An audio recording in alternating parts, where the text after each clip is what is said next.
The COVID pandemic, a number of large increases in migration that came to the community, and then the everyday needs of people who, because of a little bit of bad luck or other circumstances, find themselves being food insecure. I think the most important thing to keep in mind today is the people that are out there lined up today waiting to get a little bit of food help just to make a little bit of difference.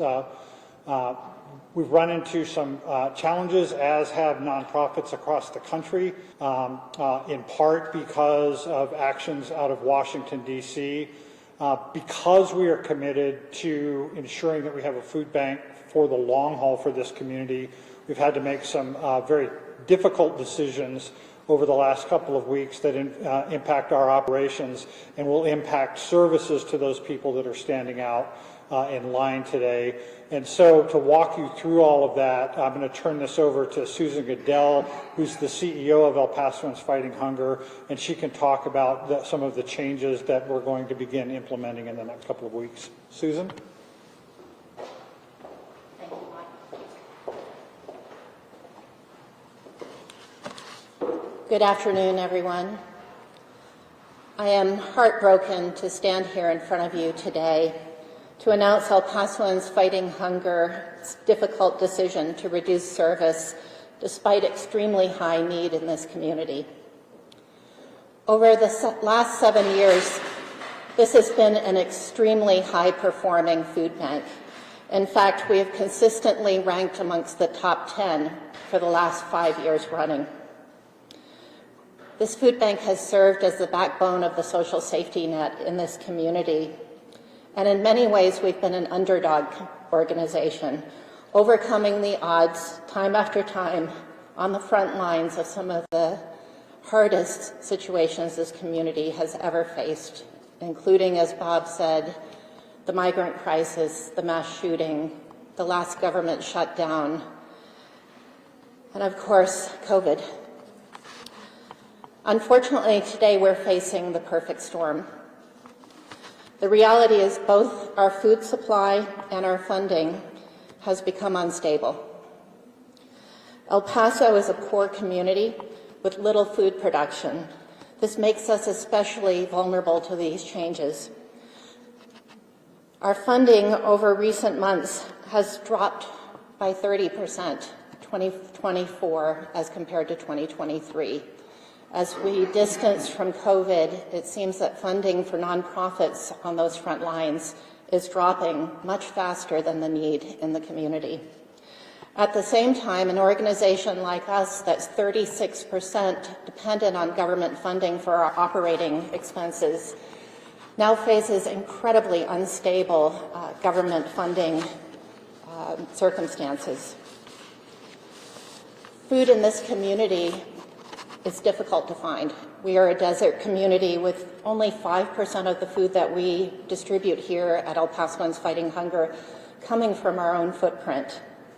Government food is another 20% of our annual food supply, leaving the remaining food supply of 75% being donated from all over the country. However, this requires the funding to pay for the transportation to bring that nutritious food into El Paso for our most vulnerable neighbors. This organization has already become more and more lean over recent years. In fact, we're considered the most efficient food bank in the country. Combined, these challenges are forcing operational changes.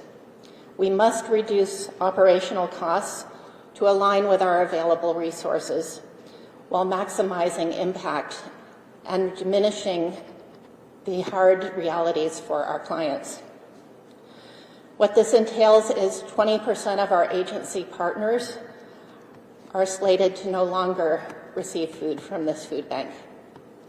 20% of our mobile pantries, including mobile pantries at some of our poorest schools, are slated to no longer receive food. And finally, this food bank will only be in operation 4 days a week, Tuesday through Friday, with skeletal crews on Monday and Saturday.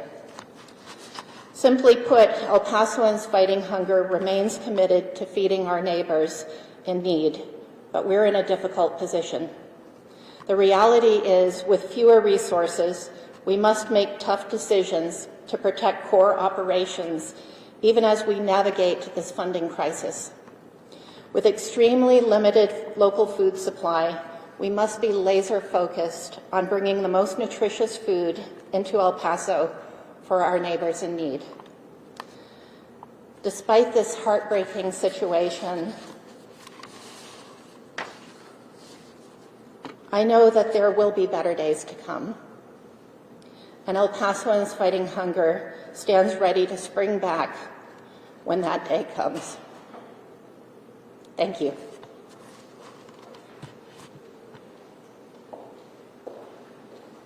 That concludes it for us, guys. If you guys would like one-on-one interviews, please come to the left side of the podium.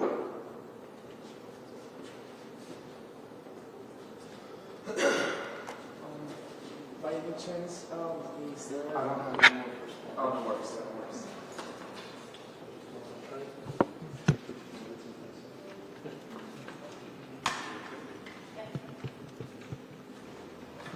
Oops, sorry. Can you start the live? Yep. You guys want to do it all at once? See it? Yeah.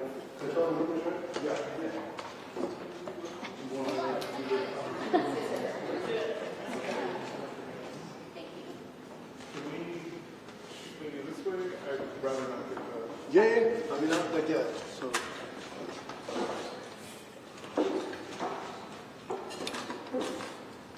If you need to, you can step right here, but then I know you're recording your phone, so that we can get that on video.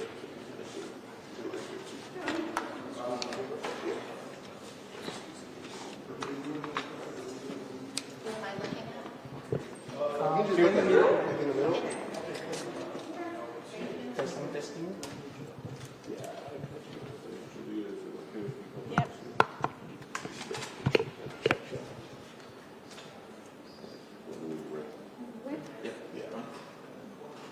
Good? All right. Rolling? I'm rolling. All right. Just for the record, can you state your first and last name and your title, please? My name is Susan Goodell, and I'm CEO of El Pasoans Fighting Hunger Food Bank. You know, regarding the information you just shared with us about the changes happening to the El Paso, to the food bank, I wanted to ask you, can you, how do these cuts compare to distribution and staffing levels pre-COVID? So this food bank has been on a rapid growth trajectory over the last 7 years. I can tell you the year before I came, after these cuts, will be about 8 times the size of that organization, of this organization at that time. However, what we're looking at is a 28% reduction in the food supply for El Paso.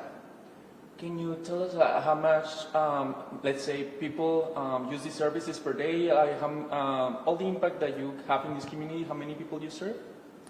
El Pasoans Fighting Hunger feeds 1 in 5 people in this community. That means between 180 and 190,000 people depend on this food bank to put nutritious food on their tables. That means for some people, they may only need to come when they're in crisis, and for folks like our seniors, they are often here every week. This is an incredibly difficult decision to make, and one that I am absolutely heartbroken over. Walking up here this afternoon, the line stretches pretty much to the street. I've been told that it stretches sometimes up to the freeway. With your operations changing to 4 days a week, do you expect that demand to be sort of distributed to those 4 days? And how do you expect to manage that demand? We selected the 4 most busily used days for this food bank. So Monday tends to be a lighter day for our clients to visit here at El Pasoans Fighting Hunger. So we are focusing our services on Tuesday through Friday in order to actually provide those services on those days when there are most people here. If the food bank is cutting services, what happens to the staff for those services? Will they be moved to other areas? So our staff is going to, our distribution to the public will cease on Mondays, but we will be here for our regular services Tuesday through Friday. And we'll also have a skeletal staff here on Mondays and on Saturdays. On Mondays, predominantly to receive food as we are able to get it from other parts of the country. We'll need people here to unload those trucks and make sure that the food is secured. And on Saturdays, which is our largest volunteer day, we will certainly be open to welcome volunteers. How can the community support the organization? Maybe donations, volunteering? How can they do this? The reality is that 75% of our food is donated from various parts of the country that are food producing. So frankly, we just need their support. We need this community to step up and help the food bank. Every dollar that we receive is very quickly translated into 7 meals on someone's table. How will the food pantries and your where you distribute food to, how would that impact those small buildings across the community? We used a couple different criteria to choose the agencies that we were going to discontinue service to. Effectively, we are looking at both our smallest agency partners and at those agencies that are closely located to other larger partners. So we want to maintain as strong a presence in individual neighborhoods as we possibly can. So in those neighborhoods that have multiple agencies serving, we are selecting the strongest agencies in those neighborhoods. I know you had mentioned that there was schools that were going to be cut out as well. Have you guys had any conversations with, that district or parents? Notifications were sent out this morning to all of the agency partners, including some of our school partners, letting them know whether or not they are affected by these cuts. I know this food bank has had struggles before and you've overcome them, but can you be a little bit more specific on what maybe this government, what actions has this government and how are they impacting the food bank? Many a fund that you guys depended that maybe is being cut. What is the situation? Regarding government funding, what we're looking at is about 36% of our general operating budget, which is what keeps us operating on a day-to-day basis, coming from the government. That funding has become incredibly unstable and unpredictable. We are seeing situations where one day funding looks like it will continue, and the very next day we're being told that that funding is being cut.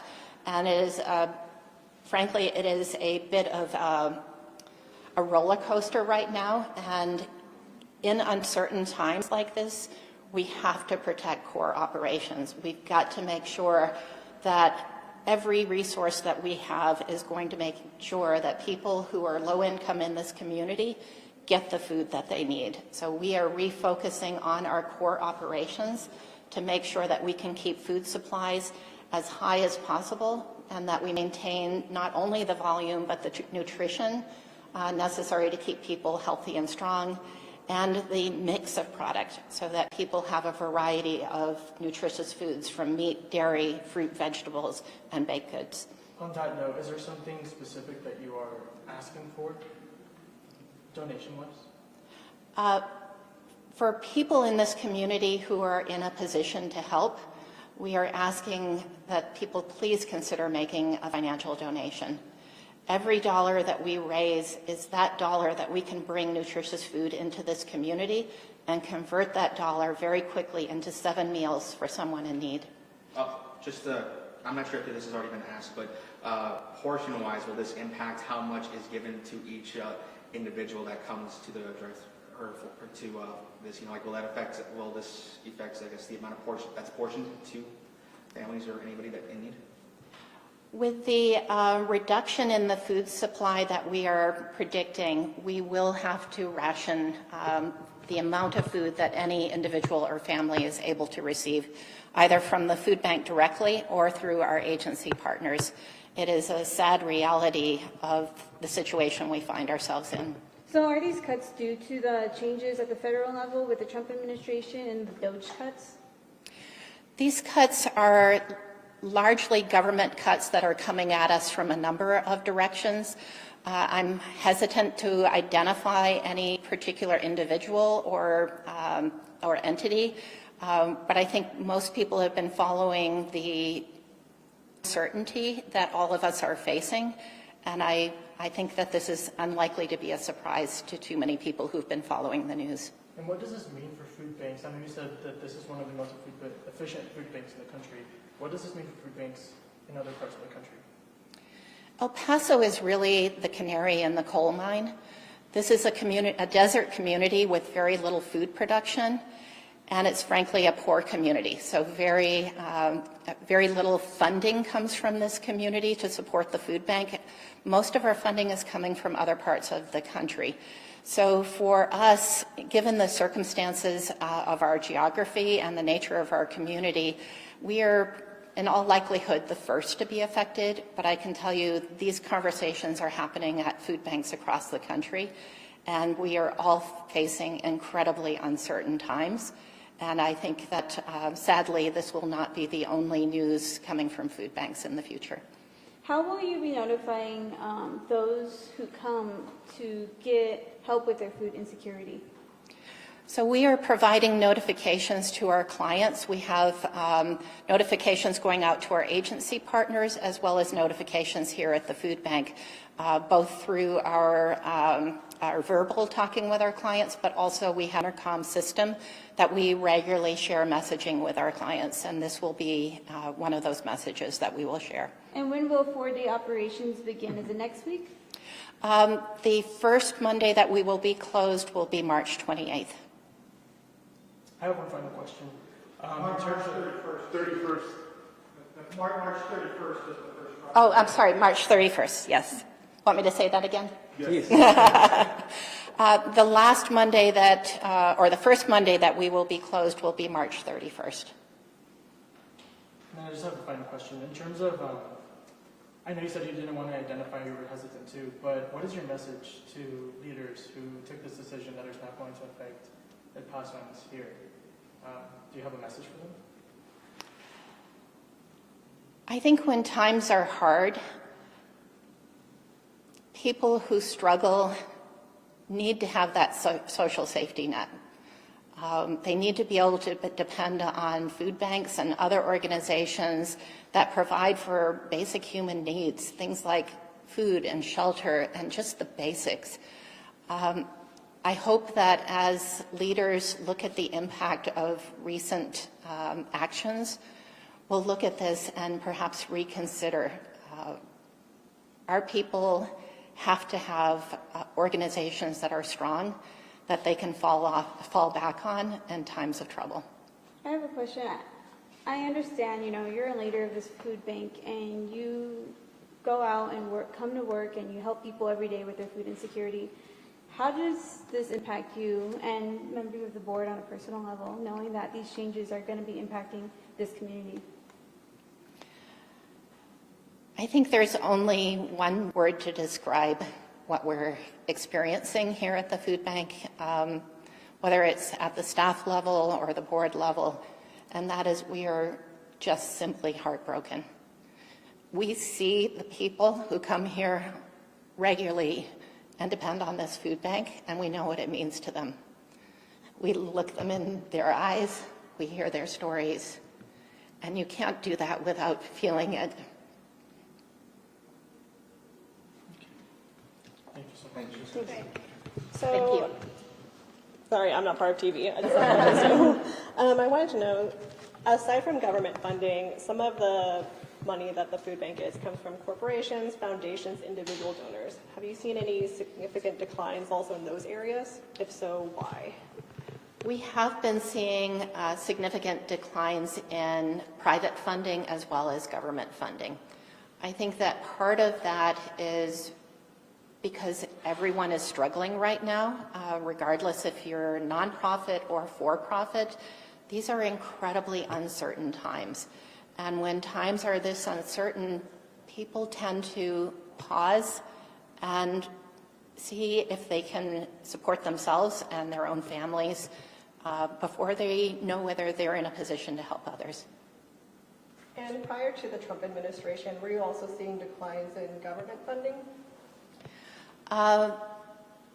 We have seen relatively stable funding from government sources for many, many years. What we've experienced over the last couple months is unprecedented.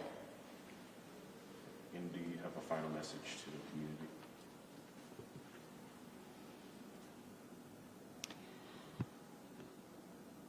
I think it's no secret that this food bank cares very deeply for this community. I could not be more proud of the team, both on the staff and on the board. Please know that we will do everything in our power to overcome these challenges and make sure that we get the food that this community so desperately needs. Has rising food costs at all also affected the purchasing power of the food bank?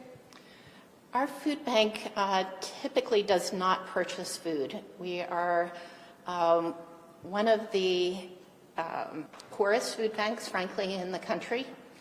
And so we rely very heavily on donated food. And there is beautiful donated food that is surplus across the nation, particularly in food-producing parts of the country, whether it's fresh fruits and vegetables or lean meats or dairy.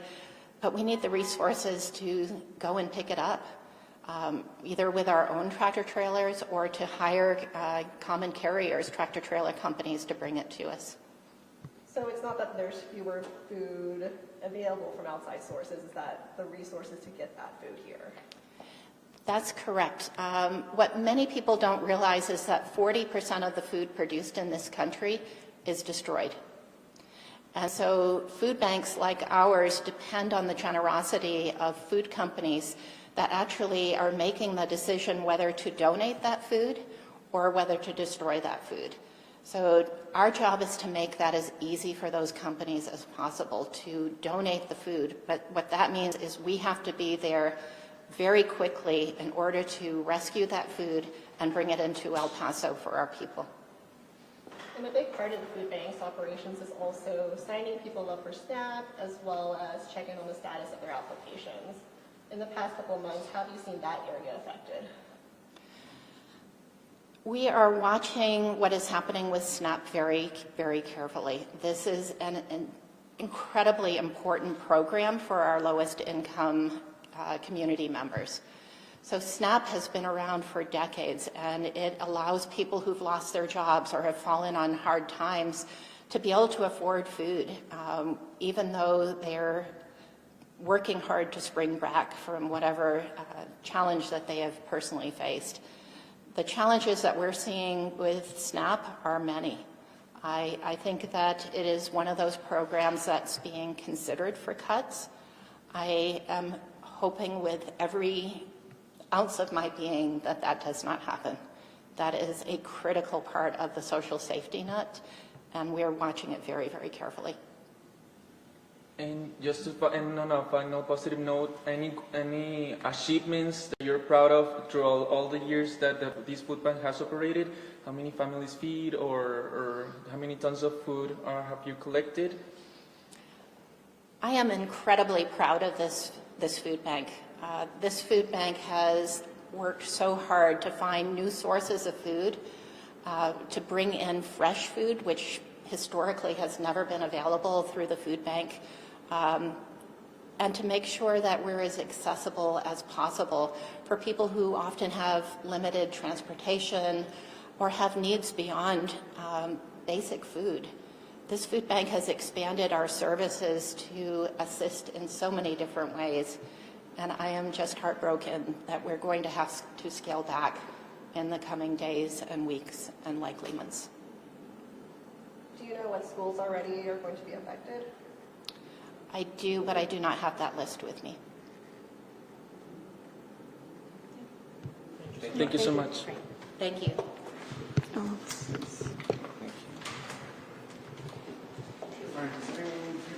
You all right? Yeah.